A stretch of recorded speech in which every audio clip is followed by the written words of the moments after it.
দয়াল শ্রী শ্রী ঠাকুর অনুকূলচন্দ্র হচ্ছেন যুগ পুরুষোত্তম।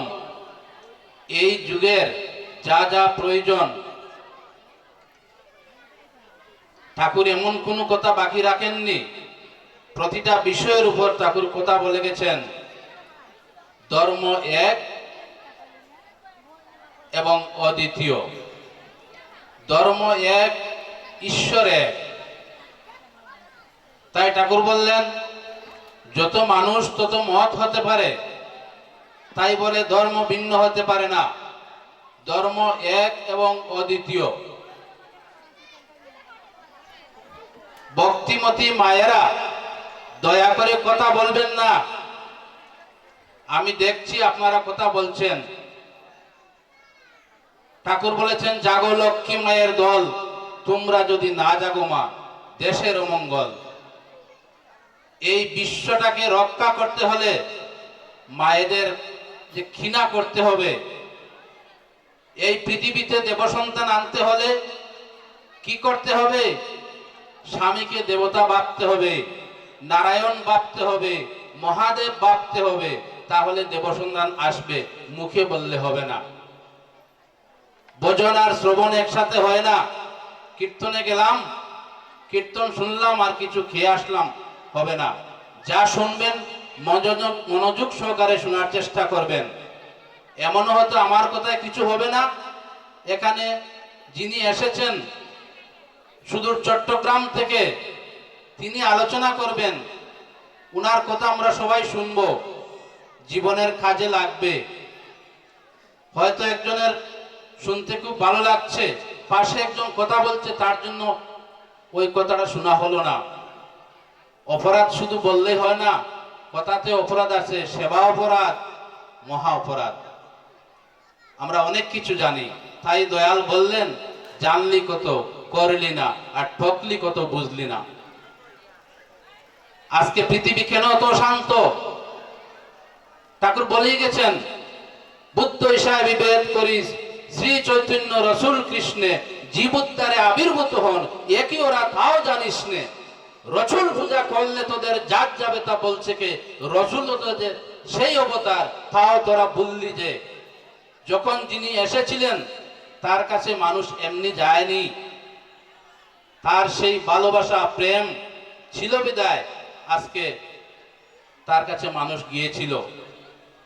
এবার পরম দয়াল শ্রী শ্রী ঠাকুর দয়া করে আমাদের এই বাংলায় হিমায়তপুর ধামে আবির্ভূত হয়েছেন।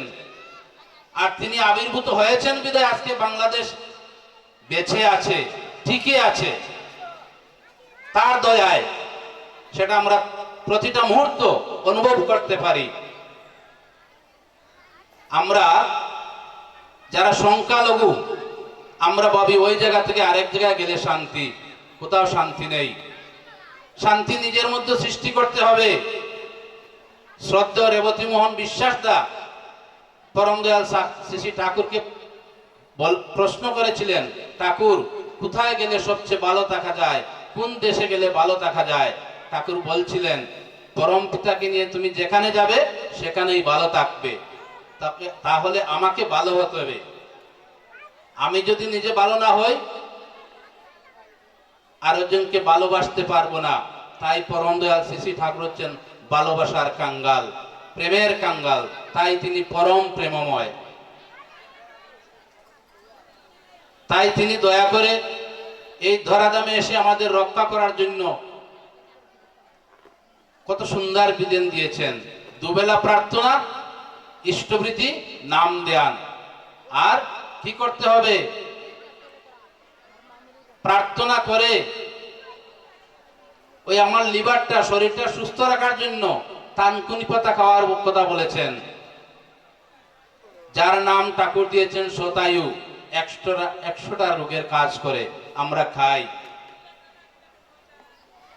মা মা দয়া করে কথা বলবেন না। মা জয় গুরু, আমি শুনছি, দয়া করে কথা বলবেন না। আমি বললাম তো আপনারাই পারেন বিশ্বটাকে শান্তি দিয়ে দিতে। আগে আপনার সংসারে শান্তি আনেন। এক দাদা বড় পরিবারের কর্তা গিয়ে ঠাকুরকে প্রণাম করে বলছে, ঠাকুর আমার পরিবারে এত শান্তি, আমি আর পারছি না। ঠাকুর এক কথা বললেন, আপনি কি ওই বাড়ির কর্তা? আগে তাহলে আপনাকে শান্ত হয়ে যান, সবাই শান্ত হয়ে যাবে। তাহলে প্রতিটা পরিবারে শ্রদ্ধা ভক্তির শ্বাস করতে হবে। আজকে ঠাকুরকে গ্রহণ করে আমরা যা শিখেছি, বুড়ের প্রার্থনা করে আমার সন্তানরা আমাকে প্রণাম করে, আমার সহধর্মিণী আমাকে প্রণাম করে, প্রতিদিন 3 বেলা প্রণাম করে, তাহলে আমি কতটুকু শান্তি পাই না? 2 বেলা প্রার্থনার পর আর যখন ওরা ডিউটিতে যায় তখন একবার, ভালো লাগে না? ওই শ্রদ্ধার চাষ করার জন্য ঠাকুর এবার এসেছেন। যেখানে শ্রদ্ধা ভক্তি নাই সেখানে কোনো ধর্ম নাই। আমরা তো ধর্ম করছি।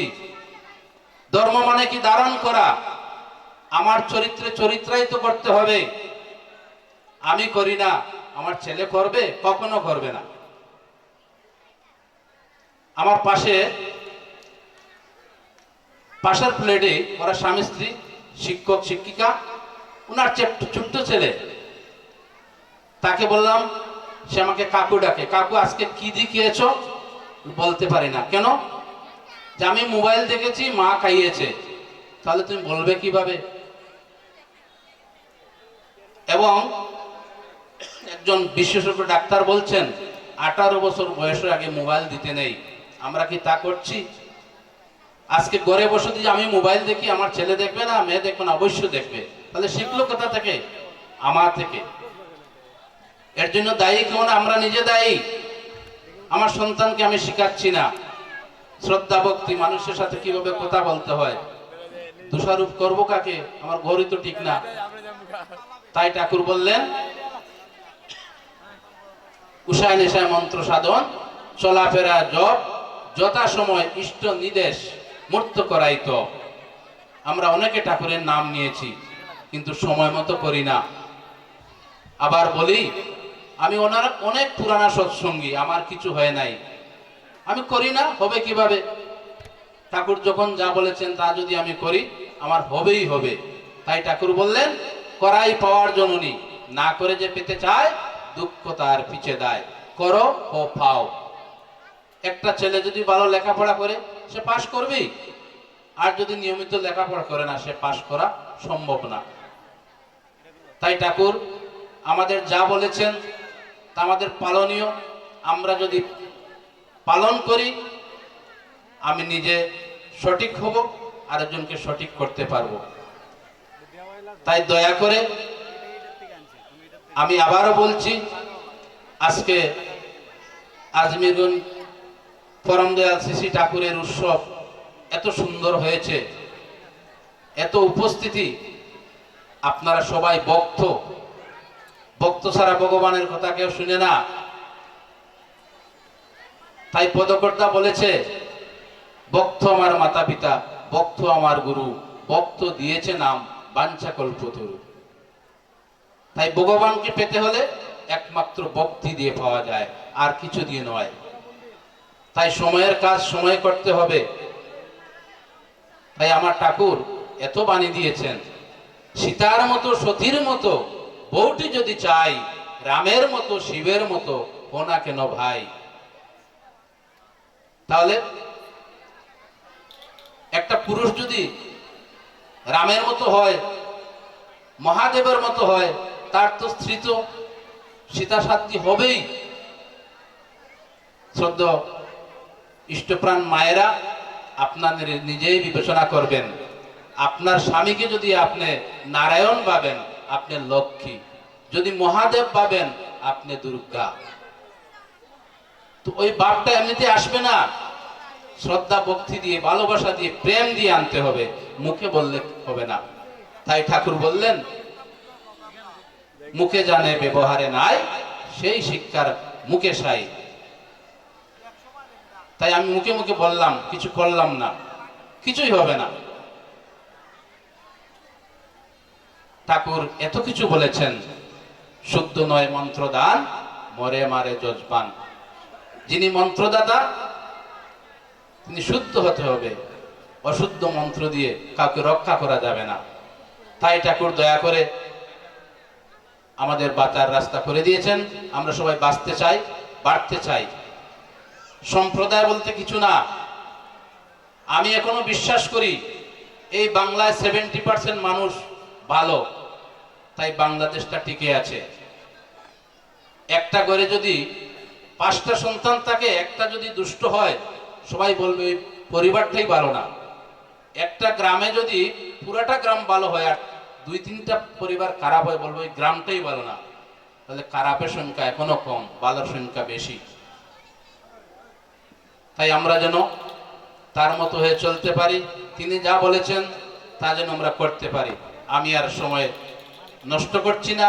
আজকে যিনি এসেছেন তার কথা শুনবো, দয়া করে সবাই শুনবে।